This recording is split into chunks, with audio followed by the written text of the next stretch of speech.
انسان ہے، جتنے بھی ہیں سب سے افضل ہیں۔ سوانح کربلا صفحہ 37 پر ہے، اگرچہ صحابہ و تابعین وغیرہ کی کثیر جماعتوں نے اس پر زور دیا ہے کہ صدیق اکبر رضی اللہ تعالی عنہ سب سے پہلے مومن ہیں، مگر بعض حضرات نے یہ بھی فرمایا ہے کہ سب سے پہلے مومن حضرت علی رضی اللہ تعالی عنہ ہیں۔ بعض نے یہ کہا کہ حضرت خدیجہ رضی اللہ تعالی عنہ سب سے پہلے ایمان سے مشرف ہوئے۔ ان اقوال میں حضرت امام علی مقام، امام الائمہ، سراج الامہ، حضرت امام اعظم ابو حنیفہ رضی اللہ تعالی عنہ نے اس طرح تطبیق یعنی موافقت دی ہے کہ مردوں میں سب سے پہلے حضرت ابو بکر صدیق رضی اللہ تعالی عنہ مشرف باسلام ہوئے، اور عورتوں میں حضرت ام المومنین حضرت خدیجہ رضی اللہ تعالی عنہا، اور نو عمر صاحب زادوں میں حضرت علی رضی اللہ تعالی عنہ۔ یاد رکھیے کہ ہر ایک کو یہ بات جان لینا چاہیے اور مان لینا چاہیے کہ حضرت سیدنا صدیق اکبر رضی اللہ تعالی عنہ انبیاء و مرسلین انس و ملک علیہم السلام کے بعد تمام عالم میں افضل ہیں، اور اہل سنت کا اس بات پر اجماع ہے کہ انبیاء کرام علیہم السلام یعنی انبیاء و رسول مرسلین انس و ملک علیہم السلام کے بعد تمام عالم میں سب سے افضل حضرت ابو بکر صدیق رضی اللہ تعالی عنہ ہیں، ان کے بعد حضرت عمر، ان کے بعد حضرت عثمان، ان کے بعد حضرت علی، اور ان کے بعد تمام عشرہ مبشرہ، ان کے بعد باقی اہل بدر، ان کے بعد باقی اہل احد، اور ان کے بعد باقی اہل بیت رضوان، پھر تمام صحابہ۔ یہ اجماع امام ابو منصور ماتوریدی، امام ابو منصور بغدادی علیہ رحمۃ اللہ الہادی نے نقل کیا ہے۔ حضرت ابن عمر رضی اللہ تعالیٰ عنہ سے روایت ہے کہ فرمایا کہ ہم ابو بکر و عمر و عثمان و علی کو فضیلت دیتے تھے، بہارے کے سرور عالم صلی اللہ تعالی علیہ وآلہ وسلم ہم میں تشریف فرما تھے۔ یعنی حضور صلی اللہ علیہ وسلم کے زمانے میں بھی یہی مشہور تھا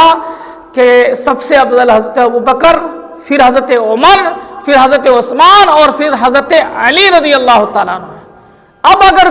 کوئی دعویٰ کر بیٹھے کہ نہیں حضرت علی ایسے ہیں، حضرت فلاں ایسے ہیں، یہ ان سے افضل ہیں، تو صحابہ کرام علیہم رضوان جب حضور صلی اللہ علیہ وسلم کے سامنے میں جس بات پر متفق ہو گئے وہ معتبر زیادہ ہوگا، یا آج کل کے کوئی اگر دوسرے افراد اس ٹائپ کے اس طرح سے کوئی وسوسہ دلاتا وہ افضل ہے؟ تو صاف یہ بات ظاہر ہے کہ حضور صلی اللہ علیہ وسلم کے زمانے میں بھی افضلیت میں سب سے افضل کون تھے؟ حضرت ابو بکر صدیق، اور یہ عقیدہ رکھنا ہر سنیوں پر لازمی اور ضروری ہے۔ اچھا، ایک حدیث بیان کرتے ہیں، انا مدینۃ العلم وعلی بابھا۔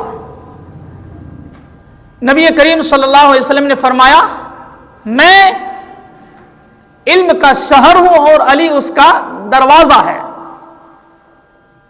یہ حدیث بیان کرتے ہیں اور کہتے ہیں کہ دیکھو اس سے یہ پتہ چلا کہ حضور صلی اللہ علیہ وسلم کا اصل وارث علم کا سب سے زیادہ حضرت علی ہے، اور پھر یہ وہ دلائل دے کر کے یہ کوشش کرتے ہیں کہ کسی طرح حضرت علی کو حضرت ابو بکر رضی اللہ تعالیٰ عنہ پر فوقیت دے دے، افضلیت ثابت کر دے۔ تو ایک بات ہے، محدثین کرام رضوان اللہ علیہم اجمعین کا یہ طریقہ کار رہا ہے، جب مناقب و فضائل پر کوئی احادیث لایا کرتے تھے تو جن کے بارے میں فضیلت ہوتی تھی اتنا حدیث کا ٹکڑا، روایت کا وہ ٹکڑا، وہ حصہ ذکر فرما دیا کرتے تھے۔ کبھی مثال کے طور پر حضرت علی کی فضیلت آئی، حضرت علی کے فضائل بیان ہو رہے ہیں، ان کے مناقب بیان ہو رہے ہیں، تو وہاں پر یہ حدیث انا مدینۃ العلم وعلی بابھا اس ٹکڑا کو لے کر آ جاتے ہیں۔ لیکن اگر کہیں حضرت ابوبکر صدیق کی فضیلت بیان ہو رہی ہے تو وہاں کہتے ہیں کہ انا مدینۃ العلم و ابو بکر اساسها، میں علم کا شہر ہوں، علی اس کی بنیاد ہے، پلر ہے۔ کہیں اگر حضرت ابو بکر کی فضیلت بیان کرتے ہیں اور حدیث کو ذکر کرنے کی کوشش کرتے ہیں تو وہ ایسے کر دیا کرتے تھے کہ حضرت عمر رضی اللہ تعالیٰ عنہ کی فضیلت والا جو حصہ ہے اس کو حدیث کے حصے میں بیان فرما دیا کرتے تھے۔ اب ہوا یہ کہ یہ والی حدیث صرف اتنی حدیث کا اتنے الفاظ پر مشتمل نہیں ہے جتنا کہ مشہور ہے اور عوام میں یہ بیان کی جاتی ہے، بلکہ میں نے اہل علم سے اور بڑے بڑے عالم دین سے میں نے اس کی تصدیق بھی کی ہے، اور میں نے اس کو سنا بھی ہے ان سے بزبان،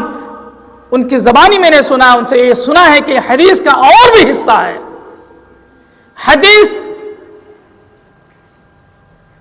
روایت میں جو ہے وہ اس طرح سے انا مدینۃ العلم، میں علم کا شہر ہوں، وہ ابو بکر اور ابو بکر اساسہ، ابو بکر اس شہر علم کا، علم کی بنیاد ہے۔ اور پھر فرمایا انا مدینۃ العلم و عمر، میں علم کا شہر ہوں اور عمر اس علم کے شہر کی دیوار ہے۔ اور فرمایا کہ میں علم کا شہر ہوں اور حضرت عثمان اس علم کی دیوار نہیں بلکہ اس علم کی چھت ہے۔ اور فرمایا انا مدینۃ العلم،